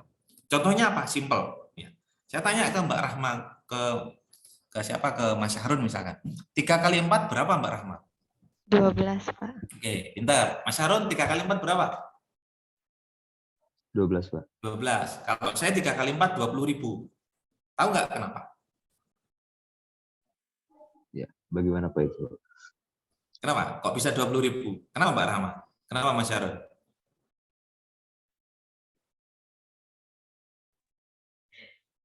Tidak tahu, Pak. Oke, coba Mbak Rahma dan Mas Syarun datang ke tukang foto 3 kali 4. Betul kan? 20.000 kan? Ah, iya betul. Nah, itulah yang saya maksud Mas Syarun dan Mbak Rahma. Nah, kita butuh, kalau di Indonesia ini sesuatu bisa menjadi yang baru gitu loh. Menjadi apa ya? Menjadi hal yang terus berkembang gitu loh. Karena kalau di luar negeri itu kan tidak banyak bentuk ungkapan yang berkembang ya. Gitu kan. Kalau di sana 3 kali 4 gitu kan. Atau teman-teman misalkan misalkan kuliah di Belanda misalkan. Terus teman-teman basa-basi di sana, ya habis nanti teman-teman gitu. Karena di sana nggak suka basa-basi gitu. Sama kayak di kita. Ya kita mungkin suka bercanda dan sebagainya. Kayak contohnya tadi saya contohkan 3 kali 4 berapa? 12. Benar, nggak salah. Tapi kalau saya jawab 20.000, ya nggak salah. Ya memang gitu. Ketika kita datang ke tukang foto misalkan. Ya, artinya apa? Sebenarnya saya ingin membuktikan bahwa semantik kognitif ini menjadi hal yang baru gitu loh, Mbak Rahma. Sebenarnya saya pengen diskusi dengan lebih lama dengan pembimbing saya, tapi ternyata beliau gerah, beliau sakit dan harus berpulang. Saya juga cukup sedih ya. Nah, ini beliau orang yang baik. Saya dan Bu Feni dulu sempat diambil oleh beliau seperti itu. Nah, kemudian pertanyaan yang kedua, kenapa saya memilih pengajian? Tadi sempat saya singgung alasannya, tapi yang paling utama adalah pada tahun itu ya, tahun sekitar 2000, saya lulusnya 2012-2013 antara itu ya. Itu kan isu tentang radikal kan sangat kental ya teman-teman, sangat cukup tinggi lah. Ya, tentang terorisme dan sebagainya kan itu cukup tinggi. Nah, sebenarnya saya ingin meredam itu dengan cara apa? Dengan cara saya ingin menyajikan sesuatu yang baru, tapi di situ ada pesan yang ingin saya sampaikan. Ini loh, kalau pengajian itu setelah saya lakukan misalnya saya mengambil data selama 3 bulan misalkan. Oh, selama 3 bulan data pengajian ini loh, ternyata tidak ada nuansa radikal di situ. Baik itu yang sifatnya saya diketahui ya kehadirannya maupun yang tidak diketahui gitu. Kadang saya nyusup gitu Mas Syarun dan Mbak Rahma. Kadang saya nyusup diam itu saya rekam. Gitu. Nah, ternyata tidak ada unsur radikal loh gitu. Berarti selama ini kayak misalkan ada, mohon maaf sekali lagi, ada isu tentang terorisme dan sebagainya itu munculnya dari mana gitu. Nah, itu sebenarnya saya ingin menyampaikan itu. Mbak Rahma dan Mas Syahrun ya. Nah, ini trik juga teman-teman. Kalau nanti ketika teman-teman menyusun PKM, triknya adalah silahkan teman-teman ya bisa mengambil teori dari mata kuliah. Misalkan apa? Pragmatik. Ya buat aja pragmatik kognitif gitu. Pragmatik kognitif tentang apa? Tentang sekolah penggerak misalkan, atau tentang kalau di sana apa? Merdeka Belajar atau MBKM misalkan. Itu saya jamin lolos teman-teman. Saya jamin lolos. Kenapa? Ada hal baru di situ yang teman-teman tawarkan. Teori baru ya, lainnya kekinian, tinggal teman-teman kemas sesuai dengan template-nya. Insya Allah teman-teman nanti bisa lolos lah gitu ya. Sedikit bocoran ya teman-teman ya. Enggak apa-apa ya, Bu Feni ya. Ini sedikit saya bocorkan ya teman-teman ya. Karena saya menjadi bagian dari reviewer PKM juga. Pertama kali yang akan dibuka di Sibil Mawa itu bukan tulisan kalian, bukan saya harus membaca, bukan, tapi susunannya. Jadi kenapa misalkan teman-teman merasa, Pak, Bu, tulisan saya bagus, kenapa saya nggak lolos? Yang pertama yang akan kami kelola adalah kami akan melihat apakah tulisan teman-teman itu sesuai dengan template PKM yang terbaru. Misalkan kalau RSH ya tentang riset sosial humanura misalkan, kan ada tentang pendahuluannya ya dan sebagainya. Nah, misalkan teman-teman di situ ada yang salah, misalkan Mas Syahrun salah misalkan. Mas Syahrun menempelkan cover di situ. Itu pasti kami delete. Kami tidak perlu membaca isinya. Pasti kami tolak langsung. Nah, gitu loh. Jadi triknya nanti teman-teman harus sesuaikan dengan buku panduan. Jangan sampai meleset sedikit pun. Nah, biasanya gitu. Baru nanti yang kedua kita lihat kontennya. Kemudian yang ketiga adalah nanti kita finish ya, atau kita finalisasi anggaran yang disetujui. Nah, tips dan triknya ya, nanti mumpung kita ketemu ya teman-teman. Ketika teman-teman melakukan atau membuat anggaran, tipsnya adalah sesuaikan dengan data teman-teman.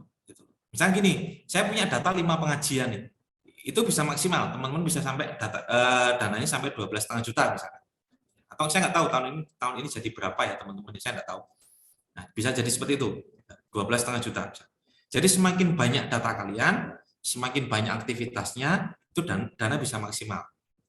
Dan cara yang paling enak adalah hindari sewa ya teman-teman ya. Kalau teman-teman melakukan penelitian, jangan sekali-kali melakukan sewa. Kalau itu penelitiannya bukan eksak, teman-teman bisa arahkan ke yang lain. Contohnya apa? Misalkan kalau misalkan itu penelitiannya tentang R&D, misalkan ya uji publik, misalkan uji apa, misalkan itu bisa. Ya, jadi buatlah dalam bentuk aktivitas. Nah, itu lebih enak. Jangan banyak membuat anggaran di ATK, teman-teman. Pulpen ini, jangan. ATK-nya dikit aja. Tapi lebih banyak ke aktivitas dan publikasi. Misalkan ikut seminar internasional 3 juta, misalkan lumayan tuh. Sudah terkunci dulu 3 juta. Gitu ya, Mbak Rahma ya. Itu sekilas saja ya tentang PKM. Nanti boleh ditanya ke Bu Feni ya, versi lengkapnya seperti itu. Oke, silakan. Ada lagi yang ingin bertanya? Baik, terima kasih Bapak atas jawabannya. Sama-sama, Mbak Rahma ya. Ya, izin bertanya, Pak. Boleh, silakan Mas Harun. Baik, terima kasih. Sekaitan dengan tema yang tadi diberikan gitu ya Pak, yaitu mengenai semantik sebagai pisau bedah dalam penelitian.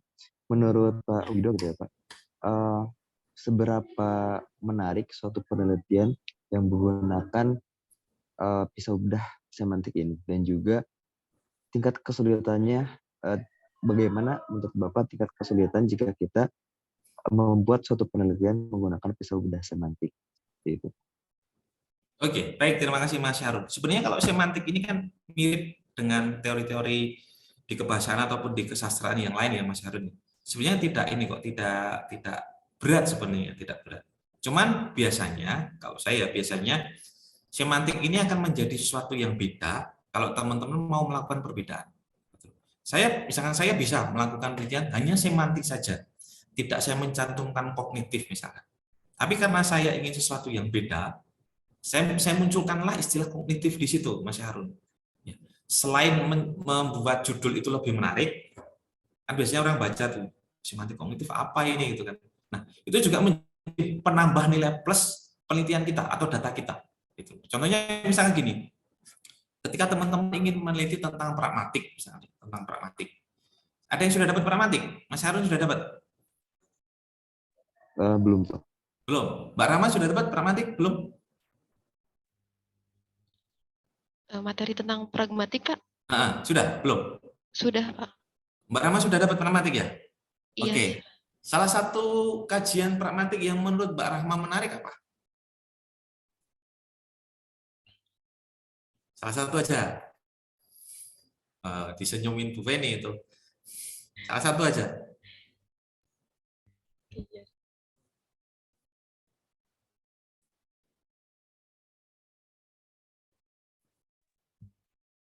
Untuk mata kuliah mungkin belum Pak Wido, Iya, untuk mata hanya Ya. pernah dibahas dalam Ya, satu belum. subbab saja. Tapi Belum ya, untuk Feni? Oke. materi. Pernah Iya, dibahas. betul, Pak. Baik, nanti kayaknya perlu kita kumpulkan ya, yang dari Alikma dan yang dari Siliwangi, mungkin kita bahas khusus tentang pragmatik ya. Karena ini menarik. Contohnya misalnya gini, Mas Syahrun dan Mbak Rahma, ini contoh juga ini menarik. Mas Syahrun hari ini panas ya, Mbak Rahma hari ini panas ya. Apa yang Mas Syahrun dan Mbak Rahma lakukan? Kalau misalkan saya berbicara seperti itu, atau Bu Feni, beliau berbicara seperti itu. Kalau izin menjawab, Pak. Ya, boleh. Silakan. Kalau setahu saya, jika dilihat dari sisi pragmatik ya, jika pernyataannya seperti itu, otomatis saya setelah mendengarkan pernyataan itu menyalakan AC atau menyalakan kipas gitu. Oke. Ada suatu tindakan yang dilakukan gitu. Oke. Padahal Bu Feni menyampaikan nggak Mbak Rama disuruh menyalakan AC? Tidak. Kenapa Mbak Rama menyalakan AC? Karena ada maksud yang ingin disampaikan penutur gitu, Pak. Itulah keunikannya penelitian bahasa, teman-teman. Gitu. Dan itu tidak ada di luar negeri, itu nggak ada. Seperti itu nggak ada. Karena biasanya di sana itu langsung tutup poin. Tolong nyalakan AC gitu. Tapi di kita itu banyak toleransinya. Banyak toleransinya. Nanti banyak juga Mbak Rahma, termasuk tadi contohnya mau makan apa terserah. Ini bagian pragmatik juga ini. Ini bahasa kalbu yang susah ditebak ini. Kalau Mas Harun, apa yang Mas Harun lakukan? Kalau misalkan Bu Feni menyampaikan seperti tadi. Mas Harun, hari ini panas ya? Ya, izin menjawab Pak. Kalau misalnya Bu Feni misalnya Pak berkata seperti itu, dan mungkin di sana sedang kondisi di pinggir jalan, mungkin saya akan mengajak ke warung es campur ataupun es kelapa gitu. Wih, mantep ini warung es campur ya. Kalau teman sendiri yang bilang seperti itu, apa yang teman-teman lakukan? Ya, izin menjawab Pak. Mungkin kalau misalnya itu teman sendiri, bisa saja sedang menyindir keperasaan mungkin Pak gitu. Oh gitu ya. Kenapa kok ininya beda, responnya beda antara Bu Feni dan teman? Kenapa responnya kok beda? Enak loh, yang satu diajak beli es campur ya Bu Feni ya, tapi yang satu itu kita orientasinya ke hal yang negatif, mungkin dia sedang marah gitu. Kenapa Mas Harun? Tapi sama-sama loh ya, kalimatnya sama itu. Kenapa? Ya, mungkin itu dapat ditinjau dari bisa dari gender ataupun dari kalangannya gitu Pak. Oke, dari gender juga ya. Oke, nah nanti teman-teman ada yang namanya speaking, ada setting, participant, ends dan sebagainya, nanti Bu Feni aja yang biar jelaskan. Nah, itu juga bagiannya nanti Mas Harun ya. Jadi ternyata bahasa itu menarik, teman-teman. Menarik.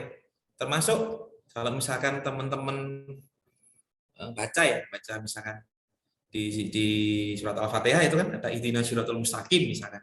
Satu kalimat itu saja ya, itu bisa menjadi artikel teman-teman. Atau mungkin kalau teman-teman mau cek di Al-Quran itu, di Al-Quran itu teman-teman mau cari, tahu nggak teman-teman bedanya meminta, memohon, melarang, menyuruh, ya, kemudian apa lagi, memerintah, tahu nggak bedanya itu? Bedanya meminta dan memohon apa? Ada yang tahu nggak? Ini saya balik tanya ini, ini beneran kuliah umum kalau gini ya. Ada yang tahu nggak bedanya meminta dan memohon?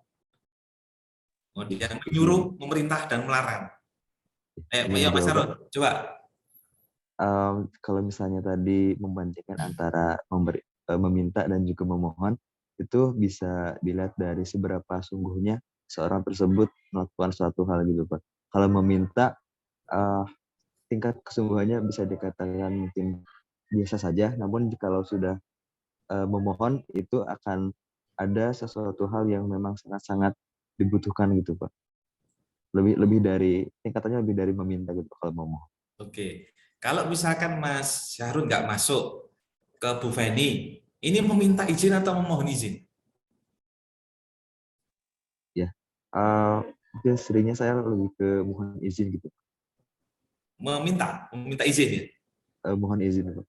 Mohon izin ya. Kenapa tidak meminta izin? Karena kalau misalnya dalam pemilihan diksi katanya kalau memohon itu kayak lebih sopan gitu Pak. Oke, ya betul. Memohon itu lebih sopan, tapi nanti dicari kenapa ya kok yang lebih cocok itu memohon. Jadi bukan minta izin, tapi mohon. Nanti cari dulu. Nah itu salah satu contohnya Mas Harun. Kenapa kok penelitian tentang semantik, tentang pragmatik itu menarik seperti itu. Ya meskipun nanti tantangannya adalah, tadi saya sambung ke pertanyaan Mas Harun, tantangannya adalah kita butuh waktu. Kita pasti butuh waktu Mas Harun, karena kita harus transkrip, kita harus tabulasi data dan sebagainya. Tapi ya ada tapinya. Nilai plusnya adalah kita menjadi peka. Kita menjadi peka. Ada yang pernah WA-an dengan Bu Feni dan ditegur karena bahasanya kurang pas? Ada nggak? Atau belum? Atau tidak ada sama sekali? Kalau tidak ada sama sekali berarti Bu Feni berhasil mendidik kalian. Karena mahasiswa saya ada yang langsung bilang, Assalamualaikum, hari ini jadi kuliah pukul berapa? Saya bingung, ini kok nggak nyebut nama, kok gitu kan. Nah, sesederhana itu Mas Harun. Jadi sebenarnya seperti semantik, pragmatik dan sebagainya itu melatih kita peka dan melatih kita itu cerdas, cerdik ketika kita berada pada posisi yang mungkin membutuhkan sesuatu yang beda gitu. Contohnya apa? Dalam situasi formal seperti ini, makanya tadi saya tanya ke Mbak Rahma. Mbak Rahma, kalau situasi formal seperti ini, ya, meskipun tadi saya bilang kita santai saja, dan di kos pasti kan beda. Ya Mbak Rahma ya, termasuk ketika di rumah, pasti kan beda. Nah, nanti saya punya tantangan ke teman-teman. Insya Allah tahun 2023 ini ada kongres bahasa. Insya Allah ada kongres bahasa. Kemungkinan di Jakarta, teman-teman. Kemungkinan di Jakarta. Terakhir saya ikut 2017 yang lalu ya. 2018.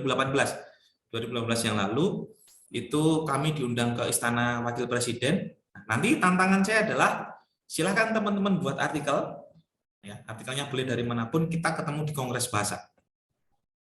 Itu ya, ketemu Kongres Bahasa. Nanti kalau teman-teman mau ketemu, kalau tahun kemarin tamunya itu Naswa Shihab, ya, Naswa Shihab, terus ada Ahmad Tohari, kalau mungkin teman-teman tahu ya, ada Ahmad Tohari, kemudian ada Pak Mahsun juga kalau pengen ketemu. Pak Mahsun tuh beliau tuh wajahnya seperti apa dan sebagainya.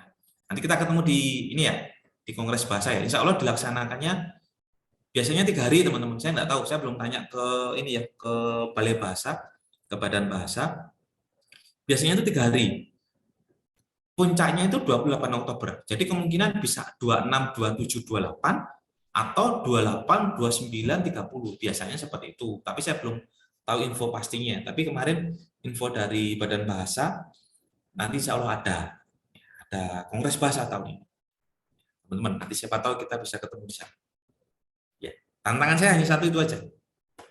Gitu. Oke, ada yang lain?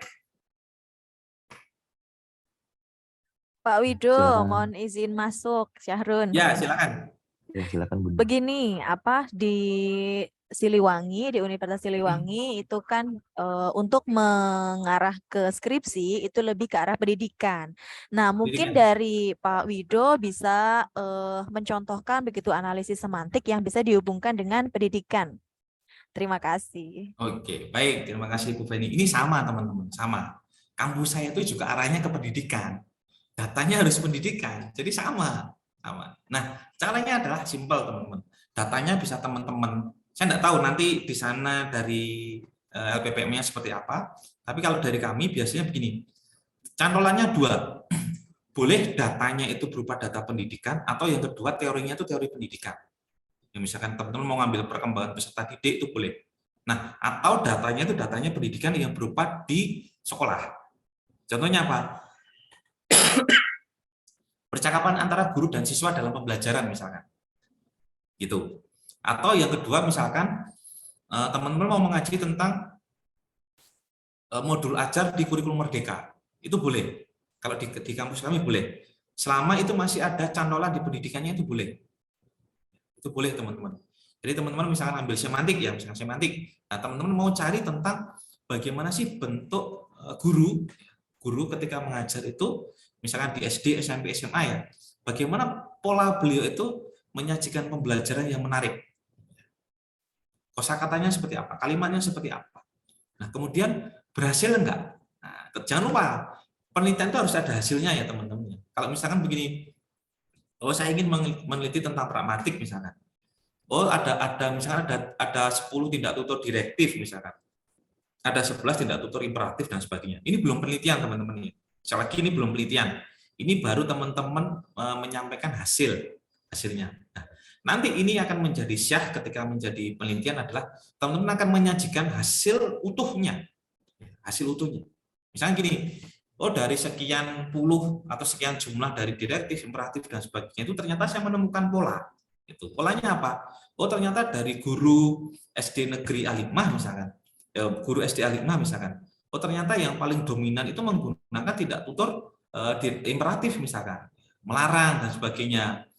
Kenapa kok melarang? Nanti kita kaji. Oh ternyata karena siswanya kelas 1. Kelas 1 masih banyak yang lari-lari keluar dan sebagainya. Makanya cenderung yang dibentuk atau yang diucapkan adalah bentuk imperatif. Jadi ada cantolannya teman-teman dan ada hasilnya gitu loh. Dan itu bermanfaat untuk guru. Dan ketika itu kita sudah berhasil melakukan penelitian itu, tidak apa-apa kita berikan ke guru. Nah, bisa juga menjadi rujukan untuk sekolah-sekolah lain. Nah, gitu itu sudah bernuansa pendidikan. Tapi saya tidak tahu nanti kalau teman-teman di Universitas Siliwangi seperti apa. Apakah bisa seperti itu atau memang harus pure pendidikan? Nah, itu nanti mungkin Bu Feni ya dan Bapak Ibu dosen di sana yang bisa memodifikasi itu. Gitu. Itu ya Bu Feni ya.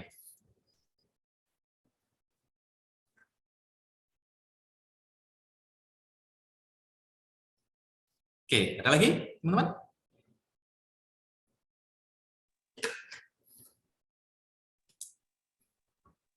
Ya, baik, terima kasih Pak tadi jawaban atas pertanyaan dari Bunda Afeni. Barangkali dari teman-teman yang lain masih ada yang ingin ditanyakan. Pak Wido ya, yang begitu banyak sekali masukan-masukan yang sangat-sangat dibutuhkan gitu ya tentunya dalam hal pelajaran ataupun dalam hal kebahasaan, semantik dan lain sebagainya. Silakan teman-teman.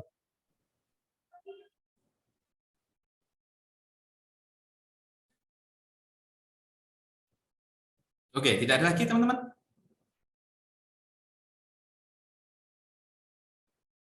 Sepertinya cukup ini Bu Beni. Kalau sudah tidak ada mungkin bisa diakhiri saja, Syahrun.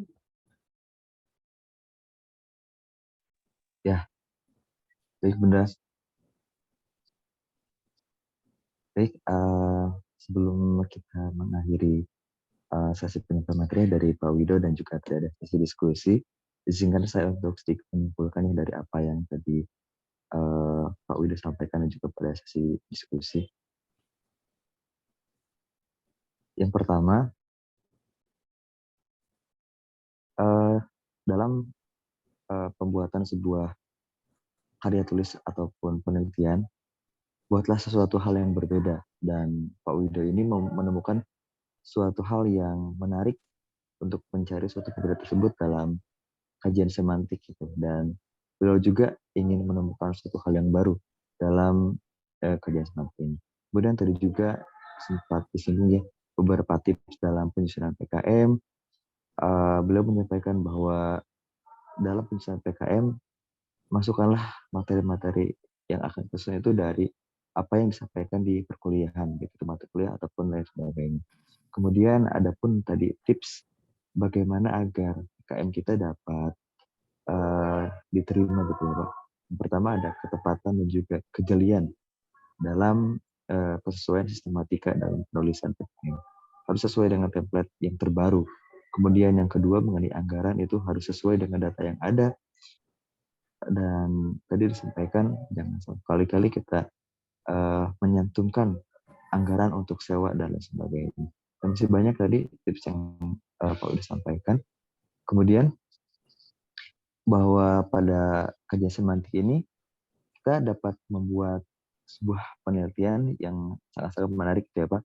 Karena dari kajian ini dapat kita ciptakan suatu hal yang baru. Namun kekurangannya jika kita menggunakan kajian ini perlunya kesabaran karena butuh waktu yang agak lama dalam menyelesaikan beberapa proses ataupun tahap. Namun kelebihannya ataupun plusnya kita akan menjadi lebih peka terhadap apa yang sebelumnya telah kita buat suatu kajian. Nah, dan terakhir tadi hasil jawaban ya dari pertanyaan Bun Afeni terkait dengan kajian semantik yang dikaitkan dengan pendidikan itu menurut Pak Wido bisa-bisa saja dan sah-sah saja dengan dua tips ya. Jika kita membuat suatu penelitian, datanya dapat berupa kependidikan ataupun teorinya yang berupa kependidikan, namun dikaitkan dengan kajian semantik. Baik, tadi cukup sekian ya sesi kita pada kali ini. Semoga apa yang tadi Pak Wido sampaikan dapat menjadi catatan bagi kita semua agar dapat diambil poin-poin pentingnya, intisarinya dalam mengambil kajian semantik sebagai ini. Terima kasih kepada audiens ataupun hadirin yang sudah dengan setia menemani kita semua di sini dari awal sampai dengan akhir, dan juga mohon maaf apabila selama saya memandu sisi pematerian dan juga diskusi terdapat beberapa salah kata dan juga kesalahan yang disengaja maupun tidak disengaja. Pak Wido, terima kasih atas pemaparan yang tadi sudah disampaikan. Luar biasa, semoga di lain waktu saya dan juga Bapak atau dengan teman-teman semua dapat kembali berjumpa dengan pembahasan yang lebih menarik lagi ya Pak. Ya, saya Syahrul undur diri. Terima kasih Bunda Afeni atas kesempatannya dan juga Pak Fikri, untuk selanjutnya saya kembalikan kepada Rahma selaku pewaris. Terima kasih. Ya baik, terima kasih Syahrun telah memandu jalannya pematerian pada pagi hari ini. Sungguh luar biasa ya penyampaian materi yang disampaikan oleh Bapak Wido Hartanto terkait dengan semantik sebagai pisau bedah penelitian. Semoga materi yang telah disampaikan tadi dapat menambah wawasan dan pengetahuan kita semua ya. Amin. Tidak terasa ya rekan-rekan semua, kita sudah beranjak di penghujung acara. Kita akhiri mungkin ya. Marilah kita tutup acara kuliah tamu sematik ini dengan bacaan hamdalah bersama-sama. Alhamdulillahirabbil alamin. Semoga acara ini bisa memberikan manfaat kepada kita semua. Amin ya rabbal alamin. Sekali lagi terima kasih Bapak Wido Hartanto atas kesempatannya telah menjadi pemateri untuk acara hari ini. Saya selaku pembawa acara memohon maaf apabila terdapat kesalahan dalam penyampaian. Saya akhiri. Wabillahi taufiq wal hidayah. Wassalamualaikum warahmatullahi wabarakatuh. Terima kasih. Waalaikumsalam warahmatullahi Terima kasih wabarakatuh. teman-teman. Iya. Jadi sampai ketemu lagi ya. Ya, terima kasih Pak Wido sudah berkenan memberikan ilmunya. Oke. Angga.